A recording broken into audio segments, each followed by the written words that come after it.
अस्सलाम वालेकुम। आज का जो टॉपिक है हमारा वो है इंटरप्राइज। इंटरप्राइज ये लिखा किसने है? लिखा है नसीम इज़कियाल ने। और लिखने के बाद इस ये साउथ एशियन लिटरेचर में आता है ये।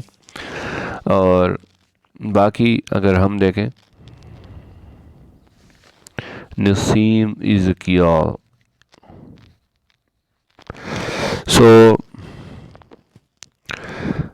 इसको लिखा है नसीम इज़कियाल ने। और आज हम बात करेंगे इसके राइम स्कीम पे और इसके टाइटल पे, और लाइन बाय लाइन इसको एक्सप्लेन भी करेंगे। सबसे पहले हम टाइटल पे जाते हैं। टाइटल है इंटरप्राइज। इंटरप्राइज जो है ये इसका मतलब है कुछ नया शुरू करना, न्यू जर्नी, और we can say adventure. Adventure में भी यही होता है ना कि हम कुछ नया स्टार्ट करते हैं और इसमें कुछ नई चीज़ें हम देखते हैं। आज इंटरप्राइज में भी यही कुछ है। लाइन बाय लाइन जाते हैं, फिर इसके बाद हम इसके राइम स्कीम पे भी बात करेंगे। स्टार्ट करते हैं। It started as a pilgrimage exalting minds and making all the burdens light। ये जो स्टार्ट है, कहते हैं कि ये जो पोएम है ये मेटाफोरिकल है। कहते हैं कि it started as a pilgrimage exalting minds and making all the burdens light. Pilgrimage का मतलब है कि जब हम कुछ मजहबी फरीज़ा वगैरह स्टार्ट करते हैं, ख्वाह कोई मज़हब हो, और इसके बाद एक्सॉल्टिंग माइंड्स के आपने एक बुलंद और आला और बरतर अटेंशन के साथ कोई चीज़ स्टार्ट की है।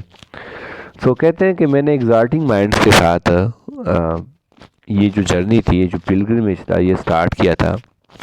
असल में यहाँ पे जो पोइट है वो हमें बताता तो पिलग्रिमेज है, लेकिन इसका मतलब ये है कि जब वो बचपन से जो एक इंसान की एक जर्नी स्टार्ट होती है, और हम देखते हैं कि बचपन से तरह तरह के लोगों, तरह तरह के दोस्तों से हमारा वास्ता पड़ता है। कुछ दोस्त होते हैं, फिर वो नए मिल जाते हैं, कुछ के साथ हमारी बनती नहीं है, कुछ कहीं चले जाते हैं, कुछ कहीं चले जाते हैं।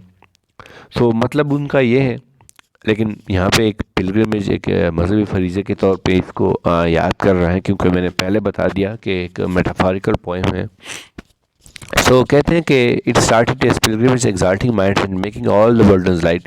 कहते हैं कि जब हम बचपन में थे, या जब हम पिलग्रिमेज स्टार्ट करने लगे थे, हमें कुछ पता नहीं था, और हमने काफ़ी एक एक्सॉल्टिंग माइंड के साथ, एक आला ज़र्फ़ के साथ ये जो जर्नी थी हमने स्टार्ट की थी। हमें कुछ पता नहीं था, और अक्सर हम देखते हैं कि जब हम ऐसी एक चीज़ के लिए कोई ज़्यादा तवक्कुआत रखते हैं, तो फिर हम क्या करते हैं कि वो जो हार्डशिप्स, हमारी जो रास्ते में हर्डल्स आते हैं, तो फिर वो हमें लाइट नहीं दिखाते। तो कहते हैं कि पहले फिर क्या है, बर्डन्स लाइट। फिर थोड़े से जो बर्डन्स थे, जो बोझ, जो हर्डल्स सामने आए हमारी लाइफ में, वो हमें इस वजह से, एक्सॉल्टिंग माइंड्स की वजह से हमें चोटें लगने लगे। फिर इसके बाद आपका आ जाता है ये जो है द सेकेंड स्टेज आ जाता है आपका। सेकेंड स्टेज में बात करेंगे। The second stage explored but did not taste the call, the sun beat down to maze our raise. Second stage तो आपको पता चल जाता है। The second stage explored but did not taste the call. कहते हैं जब दूसरा स्टेज आ गया, लेकिन वहाँ पे क्या होता है, but did not taste the call. यहाँ पे बात जो इसकी की है कि दूसरा स्टेज जब हम जवान हुए, तो वहाँ पे काफ़ी हार्डशिप्स हमने देखी, और काफ़ी पेचीदगियाँ थी हमारी लाइफ में। तो the sun beat down, sun beat का यहाँ से मतलब है जो हार्शनेस ऑफ नेचर है, जो इंसान एक रेजिस्टेंस के तौर पे, या जो हार्शनेस ऑफ नेचर, जो सख्ती होती है एक नेचर की। तो कहते हैं कि जैसे हम सब एग्जाल्टिंग माइंड्स के साथ थे, काफ़ी पेचीदगी हमने देखी, लेकिन क्या किया हमने इसको बर्दाश्त किया। To the sun beat down to match और रेज, तो कहते हैं कि काफ़ी चीज़ें थी, लेकिन फिर भी हमने क्या किया, जो हमारा एक रेज था, जो हमारा एक गुस्सा था, वो उनको फिर भी, या जो हमारा एक हौसला था, वो फिर भी कम नहीं हुआ। सो ये पहला स्टेंजा था। अब चलते हैं दूसरे की जानिब। दूसरे स्टेंजे में कहते हैं we stood it very well I thought. कहते हैं कि हमें लगता है कि हमने काफ़ी अच्छे तरीके से इन हार्डशिप्स और हर्डल्स और इन रिस्पॉन्सिबिलिटीज़ का मुकाबला किया। I thought, observed and put down copious notes. कहते हैं कि उस पिलग्रिमेज के रास्ते में हमने कुछ चीज़ों को ऑब्जर्व भी किया, कुछ चीज़ों को देखा हमने, and put down copious notes, और कुछ चीज़ें ऐसी थी जिनको हमने कॉपी किया, इनको हमने अपने साथ नोट डाउन किया, लिखा हमने। On things the peasant sold and bought, the way of serpents and goats, 3 cities where a rage had taught. So यहाँ पे कहता है कि यहाँ पे जो इसने बात की है, ये इसने क्या की है, on things the peasant sold and bought। कहते हैं कि रास्ते में हमने जब कुछ चीज़ों को नोट और ऑब्ज़र्व किया, तो इसके बाद हमने द पीजेंट सोल्ड एंड बाट, हमने, पीजेंट का मतलब जो ख़रीदार, एक तरह से किसान रखें या कोई ख़रीद फरोख्त करने वाला। कहते हैं कि रास्ते में हमने मुख्तलिफ़ लोगों को देखा, और मुख्तलिफ़ लोगों में ऐसे लोगों को भी देखा जो सोल्ड एंड बाट कर रहे थे, जो ख़रीद व फरोख्त कर रहे थे। और इसके बाद the way of serpents end of goats. Serpents कहते हैं स्नैक शाम को, और एंड गोट बकरी वगैरह जो होती हैं हमारी। सो कहते हैं कि रास्ते में हमने ख़रीद व फरोख्त को भी देखा, और जो वे हैं, जो रास्ता है सांप और बकरी का, वो भी हमने देखा। सो जो हमें पता है कि सांप और बकरी का एक अलग अलग रास्ता है, मुख्तलिफ रास्ते हैं, दो जुदा रास्ते हैं इनके। सो अगर हम सिम्बॉलिकली इन चीज़ को देखें तो क्या है कि सरपेंट जो स्नेक है, वो एज सिंबल ऑफ एविल हम यूज़ करते हैं, क्योंकि वो हमें नुकसान देता है। एंड गोट से फिर भी कुछ हद तक ऐसी चीज़ है जो जिनसे हमारा कोई लेना देना नहीं है। मकसद ये है कि हमने जो ड्रीम, जो विशेस, जो डिज़ायर्स थे, हम उनको तो लेने चले थे रास्ते में, उन पिलग्रिमेज तो लेने तो चले थे, हमने कुछ सीखने चले थे। अब रास्ते में हम भटक गए हैं, रास्ते में हम इधर उधर की चीज़ों पे हो गए, हम ख़रीदो फरोख्त देख रहे हैं, हम सांप और ऐसी बकरी जिनसे हमारा कोई लेना देना नहीं है, लेकिन वो भी हम देख रहे हैं। इसके बाद बात आ जाती है the way the 3 cities where a sage had taught. कहते हैं कि हमने जब विज़िट कर रहे थे तो मुख्तलिफ़ 3 सिटीज़ थी जहाँ पे सेज का मतलब है जुडिशियस बंदा, जिसके पास इल्म ज़्यादा हो। तो कहते हैं कि जो एक मकसद था, जो बुनियादी मकसद था, वो था कि हम कुछ सीखें, हम कुछ कहीं ऐसी जगह पे बैठे कि जहाँ पे कुछ हम हासिल कर सकें। लेकिन अफसोस के साथ जो सेज थे, हम इधर उधर की चीज़ों, पीजेंट्स पे भी तवज्जो दे रहे थे, सरपेंट्स गोट्स पे तो हम तवज्जो दे रहे थे, जो हमारा काम ही नहीं था। जो सेज थे, जो हमारा काम था, लेकिन उसको तो हमने तवज्जो ही नहीं दी, वो हमें पता नहीं चला था। है टॉट, कुछ सिखा रहे थे लोगों को, लेकिन वहाँ पे हमने स्टे नहीं किया, हमें पता नहीं चला कि वो क्या सिखा रहे हैं लोगों को। सो ये दूसरा स्टेंजा हमारा यहाँ पे एंड हो जाता है। आ जाते हैं हमारे तीसरे स्टेंजे की जानिब। But when the differences arise on how to cross a desert patch. अब रास्ते में क्या आ गया है, रास्ते में आ जाता है एक डेजर्ट आ जाता है, एक रेगिस्तान आ जाती है, एक सहरा आ जाती है। अब यहाँ पे जो उनका जो ग्रुप है वो मुख्तलिफ राय देने लगे हैं, ओपिनियंस हर एक के, कि इस डेज़र्ट को हमने पार कैसे करना है। कुछ हर एक का अब एक अपना आइडिया दे रहे हैं, और एक जब हर अपना ओपिनियन देता है सो ज़ाहिर है डिफरेंस होती हैं, उन ओपिनियंस में डिफरेंट होती हैं वो ओपिनियंस हर एक के। अब यहाँ पे इन लोगों के दरमियान डिफरेंसेस अराउज हो जाती हैं, मतलब दूरियाँ आ जाती हैं। We lost a friend whose stylish pose was quite the best of all our ways। अब यहाँ पे इन लोगों के एक ऐसा इनका बंदा था जो कि ये लोग लॉस्ट कर जाते हैं। लॉस्ट कैसे कर जाते हैं कि इनकी एक अपनी गलती की बेस पे ये लोग उस अपने फ्रेंड को लॉस कर जाते हैं। और गलती क्या होती है, क्योंकि ज़ाहिर है हमें ये पोएम सिखा ही यही रहा है। So was quite the best of all. और अब जो बंदा लास्ट हो जाता है वो कहते हैं कि वो एक ऐसा बंदा था जिसके प्रोज लिखने का स्टाइल जो था वो हम सब में से अच्छा था। स्टाइलिश तो था लेकिन सब में से अच्छा था। वो बंदा यहाँ पे इनसे फ्री हो जाता है, फ्रीडम हासिल कर देता है, इनके ग्रुप से निकल जाता है। अब नेक्स्ट जब कहते हैं कि shadow fall on us and grows, कहते हैं कि जब ये शेडो, जब ये साया हमारे ऊपर फॉल हो जाता है, जब ये हमारे ऊपर गिर जाता है, आ जाता है, एंड ग्रोस, अब जब ये झगड़ा हमारे बीच हो जाता है तो फिर इसके बाद क्या होता है कि ये झगड़े मज़ीद ज़्यादा होने लगे। हमारा तीसरा स्टेंजा भी यहाँ पे भी हो जाता है एंड। चौथे पे आ जाते हैं। Another phase was reached when we were twice attacked। अब एक और फेज़ इन पे एक स्टेज आ जाता है जहाँ पे इनको ट्वाइस अटैक्ट होता है, मतलब पहले से इनसे तो एक बंदा चला गया है, अब यहाँ पे दूसरा बंदा जो है वो भी इनसे कह दे कि चला जाता है। चला कैसे जाता है कि इनकी एक अपनी गलती है क्योंकि डिफरेंट ओपिनियन है। एंड वो another phase was reach when we were twice attacking and lost our way. A section group claimed its liberty to leave the group। I tried to play once our leader said he smelled the sea। पहले 4 lines की मैं explanation देता हूँ।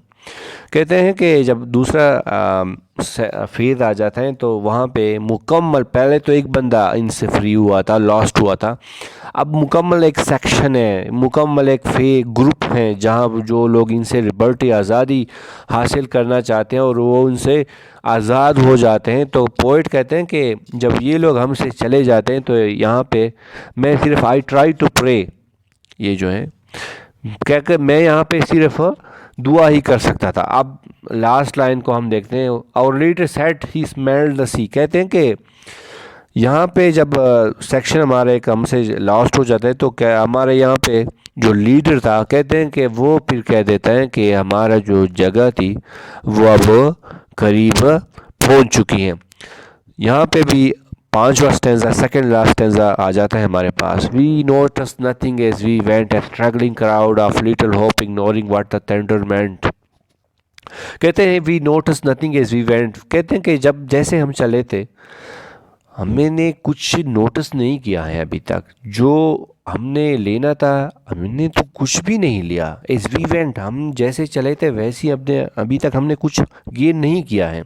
ए struggling crowd of little hope, कहते हैं कि struggling crowd का मतलब होता है एक ऐसी क्राउड जो बगैर किसी पर्पस के इधर उधर हो रही हो। कहते हैं हम ऐसी क्राउड होके चले थे कि बिल्कुल हमारा कुछ मकसद नहीं था, इधर हो रहे थे और बग़ैर हमारा ऑफ लिटिल होप, यहाँ पे हमारा कोई उम्मीद भी फिर नहीं था। इग्नोरिंग व्हाट द थंडर मेंट, और थंडर मेंट का यहाँ पे मतलब है थंडर मेंट, कहते हैं कि थंडर मेंट सम गॉड्स और इनर गॉड। थर्ड रिमेंड्स हम ले सकते हैं गॉड और इनर वॉइस। तो कहते हैं कि हम किस चीज़ को इग्नोर कर रहे थे और हमारी जो एक अपनी जो इनर वॉइस थी हम उसको क्या कर रहे थे, इग्नोर कर रहे थे, या जो गार्ड वॉइस थी। और हमें पता है कि जो हमारी इनर वॉइस होती है या जो गार्ड वॉइस होती है, हमें वो जो हम गलत करते हैं वो हमें सही होने की राह बताती है। लेकिन कहते हैं कि क्योंकि हम तो गलत पे थे, तो जो थंडरमैन थी, जो इनर वॉइस थी, वो भी हम जानबूझ के इग्नोर कर रहे थे। Deprived of common needs like soap. So deprived का मतलब होता है कि महरूम होना। कहते हैं हम किसी से महरूम थे, जो कॉमन नीड्स होती हैं, जो हमारी रोज़मर्रा की एक नीड्स हैं, जैसे सोप। कहते हैं कि अब सोप एज सिंबल हम क्या देखें, सोप देखें इस्लामी के इस्लामी हम अगर देखें, सफाई निसफ ईमान है। सो सोप तो है, अगर आप के हौसले और आपके जज्बात पे अगर मेल भरा है, तो क्या करती है उन मेल को हम साफ भी तो सोप से करते हैं ना। अगर इंसान गंदा हो चुका है तो हम सोप से अपने आप को साफ करते हैं ना।